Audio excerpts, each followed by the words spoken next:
نحمدہ و نصلی علی رسول الکریم اما بعد فاعوذ باللہ من الشیطان الرجیم بسم اللہ الرحمن الرحیم انما المؤمنون اخوة فاصلحوا بین اخویکم واتقوا اللہ لعلکم ترحمون۔ اللہ تعالیٰ نے ارشاد فرمایا کہ تم مومن سارے آپس میں بھائی ہیں اور ایک دوسروں کے خیر خواہ رہو، ایک دوسروں کے خیر خواہ رہو تاکہ تمہارے اوپر رحم کیا جائے گا۔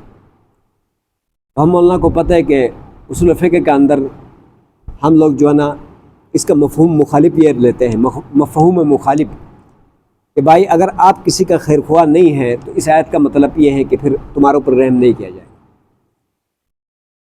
آیت میں بتایا گیا کہ تم آپس میں ایک دوسروں کے خیر خواہ رہو۔ جب آپ خیر خواہ نہیں رہتے ہیں تو پھر تمہارے اوپر رحم نہیں کیا جائے گا۔ اگر آپ سمجھتے ہیں کہ میرے ساتھ اچھا کیا جائے، میرے اوپر رحم کیا جائے، تو آپ دوسروں کے لیے بھی وہی پہلو اختیار کرو، دوسروں کے بھی خیر خواہ رہو تاکہ اللہ بھی اور اللہ کا دوسرا سارا نظام جو ہے نا آپ کا خیر خواہ رہے۔ ٹھیک ہے جی۔ ایک حدیث میں آتا ہے کہ تم زمین والوں کے اوپر رحم نہیں کرو گے تو آسمان والا تمہارے اوپر رحم نہیں کرے گا۔ سمجھ میں آئے جی۔ اب ان دو آیات کے زمرے میں یہ عرض کروں، یہ جو کاروباری لوگ ہوتے ہیں نا، یہ جو کاروباری لوگ ہوتے ہیں، میں آپ کو گارنٹی کے ساتھ اپنے تجربے کے ساتھ یہ بات کہتا ہوں کہ وہ اگلوں کا مفاد نہ دیکھیں، صرف اپنا دکانداری یا اپنا کاروبار کا مفاد دیکھیں، ایسا کاروبار زندگی میں کامیاب بھی نہیں ہو سکتا۔ مجھ سے لکھ کے لے جاؤ۔ سمجھ میں آجی۔ اب جیسا ابھی یہ 14 اگست یہ باجل آیا ہوا ہے، تلاوت کر رہے ہیں پھر بھی وہ بج رہے ہیں، نماز پڑھ رہے ہیں تب بھی وہ بج رہے ہیں۔ اب یہ دیکھو بول رہا ہے وہ، سمجھ میں آجی۔ اسی طرح جو ہے کیا نام ہے، یا ایسے دکاندار ہیں کہ ایسی چیزیں لے کر آتے ہیں کہ ان کے یہ ہوتا ہے کہ ان کے لانے کی وجہ سے یا تو بچوں کے معدے خراب ہو جاتے ہیں یا ان کا صحت خراب ہو جاتا ہے۔ سمجھ میں آئے جی۔ یا ایسے فضول چیزیں لے کر آتے ہیں کہ جن کی وجہ سے کھیل کود کو وہ اپنا مستقبل خراب کرتے ہیں۔ سمجھ میں آئے جی۔ یعنی ایسا دکاندار جو کہ قوم کا مفاد نہیں چاہتا ہو، صرف اپنا پیٹ چاہتا ہو، ایسا دکاندار کبھی کامیاب نہیں ہو سکتا۔ کوئی بھی کاروباری لے لو، کوئی بھی کاروباری، میں نے جیسے دکان ہم نے کھولا، عثمان صاحب کو کہا کہ میں نے کہا کہ نسوار بالکل ادھر نہیں ہونا چاہیے اور سگریٹ بھی ادھر کو بالکل نہیں ہونا چاہیے۔ ہم نے نسوار سگریٹ نہیں رکھا تو کیا ان کی دکان نہیں چلتا ہے؟ بلکہ لوگ جادو کر کے بھی ادھر لا کے آس پاس پھینکتے رہتے ہیں، کبھی آگے سے ملتا ہے کبھی پیچھے سے ملتا ہے۔ سمجھ میں الیکشن کروڑ مرتبہ کرائیں، ہمارا کوئی سے فرق نہیں پڑتا، ہم خود جادو کو توڑتے ہیں۔ سمجھ میں آئے جی۔ تو بتانے کا مطلب یہ ہے کہ اس نے نسوار نہیں لایا، سگریٹ نہیں لایا تو کیا دکان نہیں چلتی؟ چلتی ہے یا نہیں چلتی؟ آپ کی چلتی ہے نا؟ سمجھ میں آئے جی۔ تو عرض کرنے کا مطلب یہ ہے کہ اسی طرح دیگر مضر چیزیں جو ہیں، جو قوم کو نقصان دیتے ہیں، بچوں کو نقصان دیتے ہیں، چیزوں کو نقصان دیتے ہیں، تو ایسی چیزوں کو جو لوگ کاروبار کرتے ہیں اس میں فائدہ نہیں ہوتا۔ بعض ایسی چیزیں ہوتی ہیں کہ ایک تو ہوتا ہے نا جائز اور ناجائز، وہ ایک الگ بات ہے۔ ایک کاروبار سگریٹ بیچنا جائز ہے شریعت میں، نسوار بیچنا بھی جائز ہے شریعت میں، کوئی ممانعت نہیں ہے۔ سمجھ میں آئے جی۔ لیکن یہ ہے کہ ایک ہوتا ہے فائدہ اور عدم فائدہ، اسی کو یہی کہیں گے نا مولانا کہ ایک کام کرنا اچھا ہے یا برا ہے، ایک ہوتا ہے جائز اور ناجائز، اس کی بات نہیں کر رہا۔ لیکن ایک کام اسلام میں بھی ایسا ہوتا ہے کہ جائز ہونے کے باوجود بھی وہ کام کرنا ٹھیک نہیں ہوتا۔ ابھی مثال کے طور پر میں اپنے گاؤں کے مختصر سے 2 بندوں کی مثال دیتا ہوں۔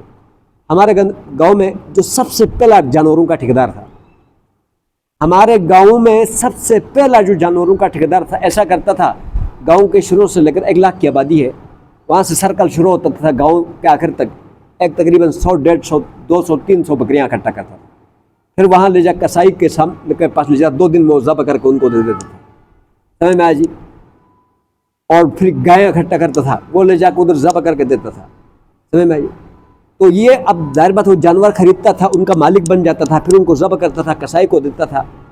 اب اس کا شریعت میں ناجائز نہیں ہے، جائز ہے، لیکن اس میں فائدہ نہیں ہے، یہ کوئی اچھا کام نہیں ہے، اس سے آپ کو کوئی آگے مستقبل میں ترقی نہیں ہوتا، کیونکہ آپ بے ضرورت بہت سارے جانوروں کا جان ضائع کر رہے ہیں۔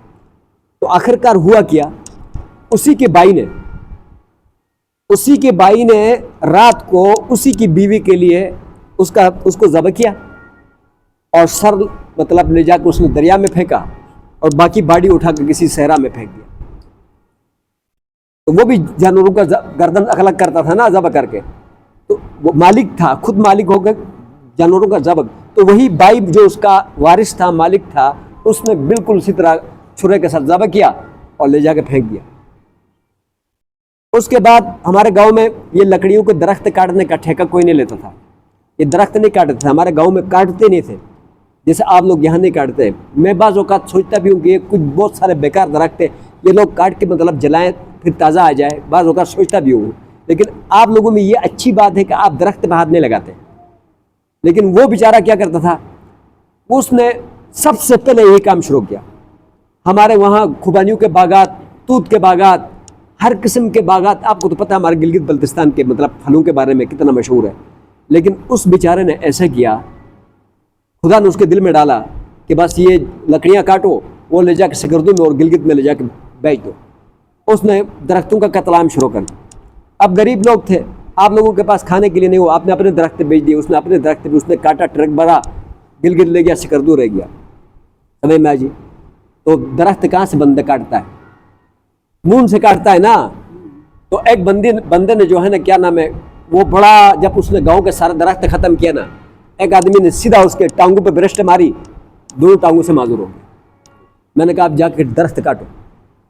تو انسان کے مون بھی ادھر ٹانگے ہے نا، ایک آدمی نے ادھر برشٹ ماری. ابھی کچھ دن پہلے جو ہے کیا نام ہے اس کا ایک اور بیٹے کو کسی نے قتل کر دیا. سمجھ میں آیا؟ تو میں یہ عرض کر رہا ہوں کہ کاروبار بندہ مطلب اس سوچ، اور اس ایک آدمی کے پاس میں گیا، میرا کزن ہے، وہ ادھر چلاس شہر میں اس کا مطلب ہوٹل ہے جہاں انگریز ٹھہرتے ہیں، پاکستانی نہیں ٹھہر سکتے، مہنگا ترین ہوٹل ہے. تو اس کے پاس گیا تو میں نے کہا یار تو کبھی یہ مطلب پورے گلگت بلتستان کے جو پیٹرول پمپ ہے، ڈیزل پمپ ہے، ان کا ٹھیکے لیتا ہے، کبھی تو اتنے مطلب جو ہے نا یہ کرتا ہے وہ کرتا ہے. میں نے کہا اتنے بڑے تم دماغ خوری کیوں کرتا ہے؟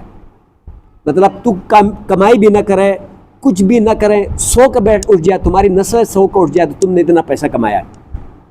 ہاں، میں نے کہا تم یہ ایسے کیوں کرتا ہے، ٹینشنوں میں کیوں جاتا ہے؟ کہتا آپ سمجھتے نہیں. میں نے کہا وہ کیسے؟ کہتا میں اپنے پیٹ کے لیے تھوڑی کرتا ہوں. کہتا میرے پاس اس وقت 500 سے اوپر ملازم کام کرتے ہیں.